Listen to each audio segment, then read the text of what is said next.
दोस्तों नमस्कार। मनोकामना ज्योतिष चैनल में प्रस्तुत पंडित ब्रजेश चंद्र पाठक द्वारा आपको एक एक करके जन्म कुंडली देखने की विधि, उसको कैसे समझें, उसका फलादेश कैसे करें, उसके बारे में आपको पॉइंट टू पॉइंट बताया जा रहा है।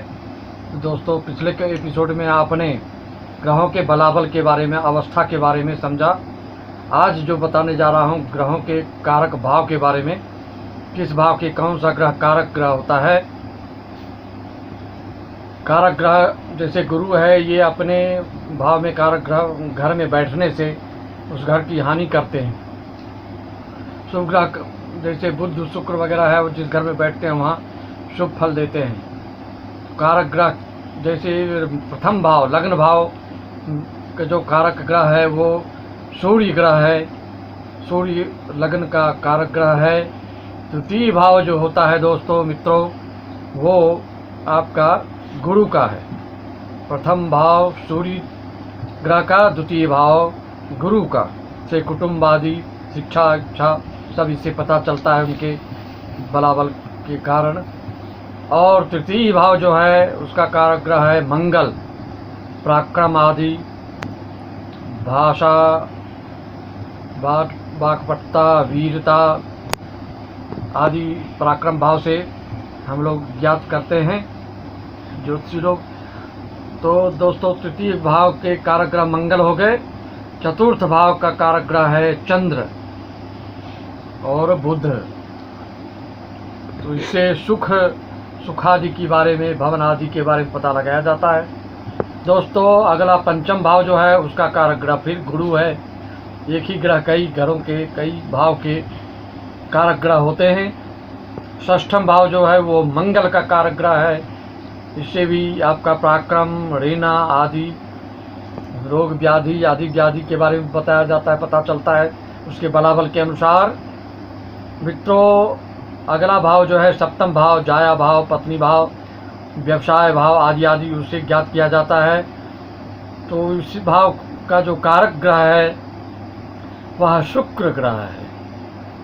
शुक्र ग्रह है। अष्टम भाव का जो कारक ग्रह है वो शनि ग्रह है। उससे आयु आदि, गुप्त विद्या आदि, देश विदेश गमन आदि का पता लगाया जाता है। और अष्टम भाव के बाद नवम भाव का भी कारक ग्रह गुरु है। किसी किसी विद्वानों के मत से सूर्य भी है। नवम भाव से भाग्योन्नति आदि की बात पता चलता है। उसके बलाबल के अनुसार उसका फलादेश किया जाता है।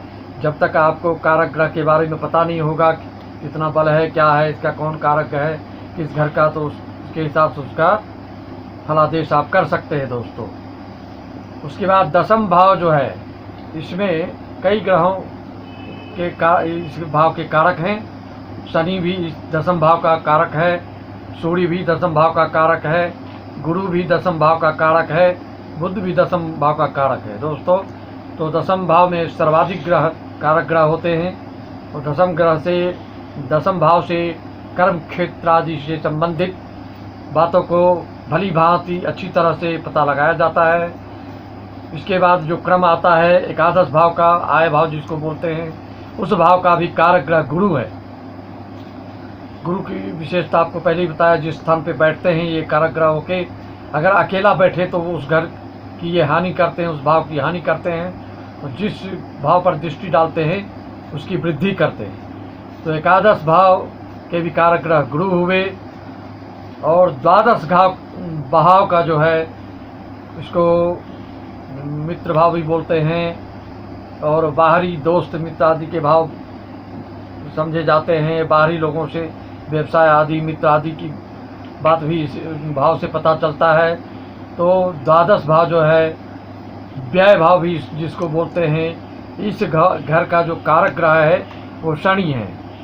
तो जिस घर में जो कारक ग्रह बैठता है उसका फलादेश पिछले एपिसोड में आपने ग्रहों की अवस्था के बारे में आपको पता चला।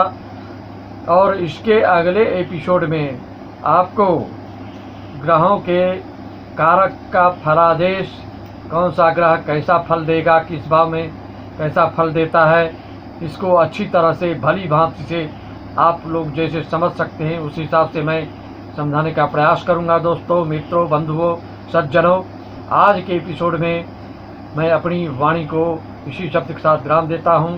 सभी सब्सक्राइबर्स को हमारी प्रार्थना, निवेदन, बंधन कि आप सब्सक्राइब करते जाएं और बेल आइकन भी दबाते जाएं और शेयर भी अवश्य करें और लाइक भी करें। धन्यवाद।